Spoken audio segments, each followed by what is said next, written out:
戴安娜王妃和香港女艺人沈殿霞离世时到底留下多少遗产呢？而他们的遗产继承人威廉王子、哈利王子和珍心怡在收到妈妈的遗产时，这些遗产又增值了多少呢？戴安娜王妃和沈殿霞生前用什么方式来确保他们的财富在他们离世后得以永续地传承下去呢？ Hello， 大家好，我是 Angel。在 Losses 的法律达人这个频道里，我不是跟您说八卦新闻的，我是根据法律来带您看八卦新闻。如果您喜欢我的影片，请订阅，谢谢。我们常常听说某某人中了彩票，在得到了巨款后，很快的就把巨款挥霍一空，打回原形。我们也常听闻富二代在继承巨额遗产之后，因为缺乏管理和运用这些财富的能力，导致上一代传承下来的财富严重损失。也有很多富二代因为钱财来得轻易，也就轻率地将上一代辛苦得来的财富挥霍一空，所以才有富不过三代这一说法。但是您知道吗？之所以会说富不过三代的人并不知道，其实通过适当的方式来传承财富，财产会得到适当的保值和增值，所以不止三代，财富甚至是可以被一直传承下去的。接下来 Law Sister 会分享2个财富传承的案例，第一个是戴安娜王妃，第二个是香港女艺人沈殿霞沈殿霞。戴安娜王妃在去世前4年已经为自己立下了遗嘱信托。事实上，戴安娜王妃不只给儿子们留下了大笔的资产，还给他们留下了非常细腻的母爱。为了保证遗产的安全，以及实现在合适时机将财产传承给自己孩子的愿望，戴安娜王妃通过遗嘱信托来拟定继承方式和继承时机，来让财产在传承中得到保值与增值。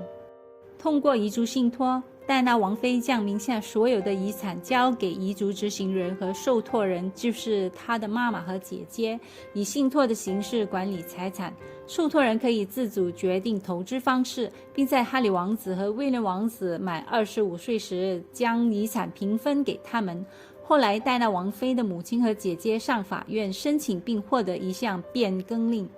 将遗嘱信托利益分配日期改为2位王子满30岁时，而不是原本的25岁。Law Sister 在上一支影片已经详细讲解了有关戴安娜王妃的遗嘱分配与争议，以及她的遗嘱是如何被秘密更改的，这里就不多做阐述了。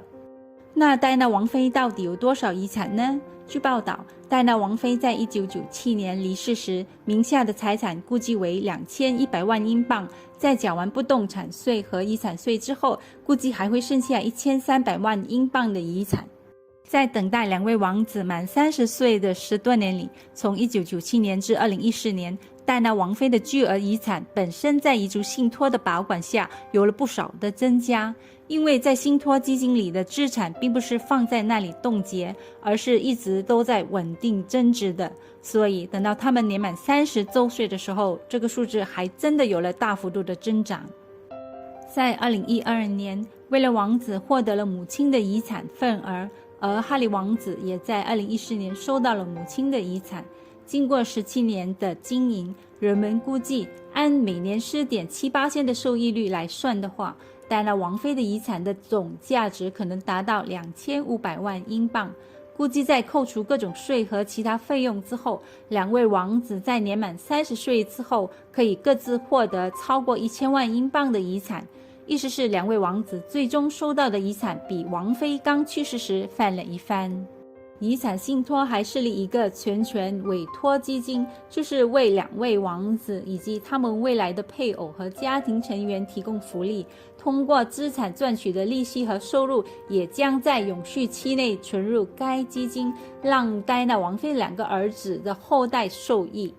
这个全权委托基金从戴安娜王妃的遗产里收到了10万英镑，而戴安娜王妃的150件私人物品也成为该基金的资产。在17年间，戴安王妃的150件物品被归入戴安王妃的弟弟Spencer 伯爵的展览，并作为部分展品在世界各地旅行参展。而他最珍贵的财产包括他标志性的婚纱，就是他在1981年与查尔斯王子结婚时所穿的那件令人惊艳的象牙色婚纱，在全球各地的博物馆中心展出。另外，遗产信托还设立了一个专门为戴安王妃而设的特殊慈善机构。戴安王妃的150件物品的展览门票收入，根据戴安王妃的家人，这将近200多万美元的收入都捐给了这个专门为戴安王妃而设的慈善机构。而这个慈善机构还被允许从戴安王妃知识产权的商业用途和版权税的收入中受益，包括她的肖像以及她的名字等等。从戴安王妃这个例子，我们可以看到，通过遗嘱信托，财产是可以被保值和增值的，而且不止3代，财富是甚至可以被一直传承下去的，所以不怕财产被败光。哈利王子和梅根在2021年的一场重磅采访中，对 Oprah Winfrey 承认说，他们在2020年辞去高级王室成员后，是靠戴安王妃的遗产来维持生活的。看来，就算哈利王子和梅根在未来花光了母亲留给他的1000万英镑遗产，他们单靠基金的分红也应该可以过上不错的生活。第二个财富传承的案例是香港女艺人沈殿霞 Samantha。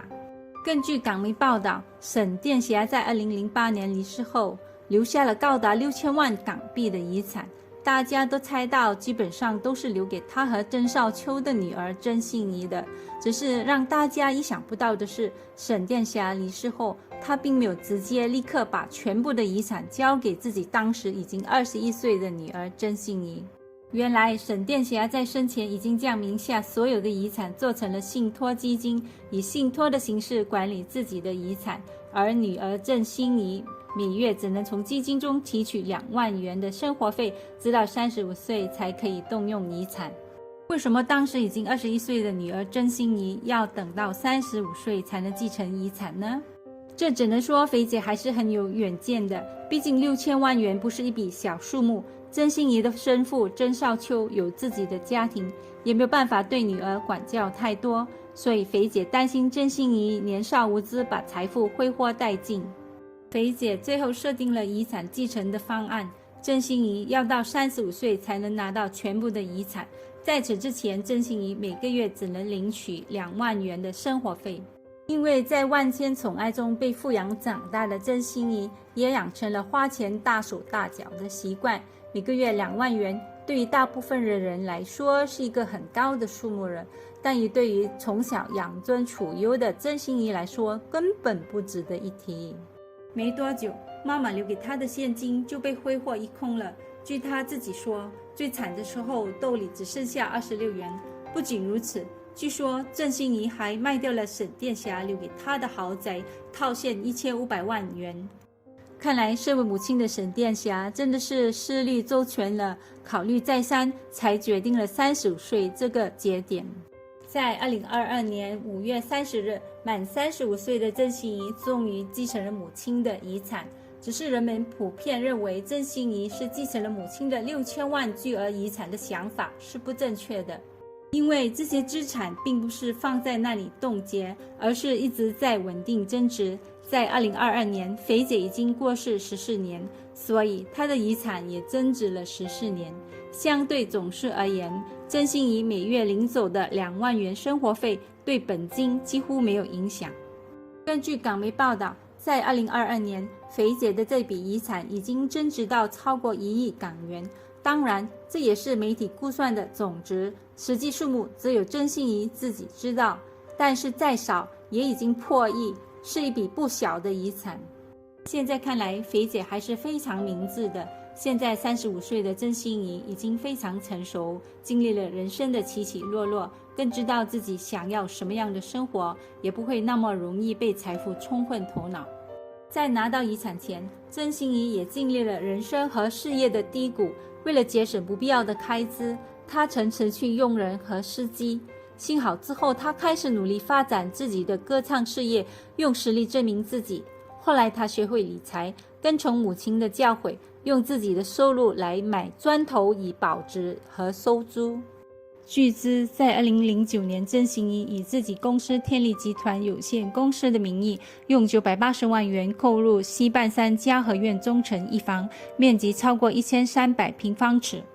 相隔12年，该单位估计已升值至月市价3000万元，升值接近2000万元。现在曾心怡已经35岁了，有了自己的公司，这笔超过港币1亿元的遗产已不过是锦上添花罢了，不得不佩服沈殿霞的用心良苦，希望女儿以后能自强自立，做个有用的人，自食其力，好好生活。毕竟曾心怡在母亲去世时才21岁，要是把所有的遗产一次过的给了她，她可能也没有办法保住，还不如等她有了自己的判断力，有自己的主见，才让她继承遗产。继承母亲遗产后的曾心怡表示，暂时不会动用这些钱，自己完全可以靠自己，也感谢当初母亲沈殿霞这样的安排。从以上2个财富传承的案例，我们可以看到，通过遗嘱信托，财产是可以被保值和增值的。其实不止3代，财富是甚至可以被一直传承下去的，因为在信托基金里的资产并不是放在那里冻结，而是一直都在稳定增值。财富是一把双刃剑，让子女过上富裕的生活固然重要，但更要警惕巨额财富对子女的侵蚀。如果当初戴娜王妃没有设立遗嘱信托，仅仅通过法定继承来分配她的遗产的话，她的前夫可能会染指她的遗产。毕竟当时查尔斯王子是2位还未成年的王子的监护人，这是戴娜王妃在泉下有知一定不希望看到的。如果沈殿霞没有设立遗嘱信托，那么她的巨额财富在交到刚刚成年的曾心怡手上之后，可能会因为管理不当而大大缩水。虽然威廉王子和哈利王子或曾心怡在成长过程中也都传出过负面新闻，但他们最后并没有过度沉溺于享乐之中，而遗嘱信托所选择的继承方式和继承时机也就起了关键的作用。虽然戴娜王妃和沈殿霞的突然离世让他们的家人和公众心痛不已，得益于他们所设立的家族信托，2位王子和曾心怡在成长过程中避免了很多因财富传承可能产生的苦恼与冲突。而在多年后，无论是在婚礼上为自己的王妃佩戴上母亲馈赠的珠宝，或是收到来自母亲的30岁贺礼，还是收到来自母亲的35岁的生日礼物，2位王子和曾心怡依然可以在家族信托中感受到来自妈妈深深的母爱。从以上2个个案，我们可以看到遗嘱信托在保障子女获得遗产的同时，也为子女定制个性化的财富分配方案，并进行适当的行为指导，这样就可以保障子女在人生的各阶段不至于陷入窘困，又可以防止他们轻率地将财富挥霍一空，这对于保护未成年继承者和隔代财富传承非常有效。所以选择遗嘱信托的继承方式和继承时机就变得至关重要。最重要的一点是，信托作为一种受法律保护的财产管理制度，信托财产与委托人、受托人和受益人的资产相隔离。当个人面临重大法律风险时，信托中的财产不受影响，可起到债务隔离的效果。这也就是为什么富人们热衷遗产信托，是由于遗产信托可以避免家族争产，妥善照顾受益人。而且通过设立信托并选择具有理财能力的受托人，显然更有利于财产在财富传承中的保值与增值。当然，机构受托人相比自然人受托人更为稳定，因为理论上可以永续，具有更专业、更综合化的财富管理能力。同时，机构受托人还受到监管部门的严格约束和监督，因此能够更有利于信托目的的实现和信托财产的保值与增值。这样一来，达到富得过3代甚至富超过3代都不是梦啦。最后，遗嘱与信托的方案设计和调整并不简单，涉及很多专业的问题，需要专业人士的协助。记得一定要咨询专业律师，以免误触法律，得不偿失。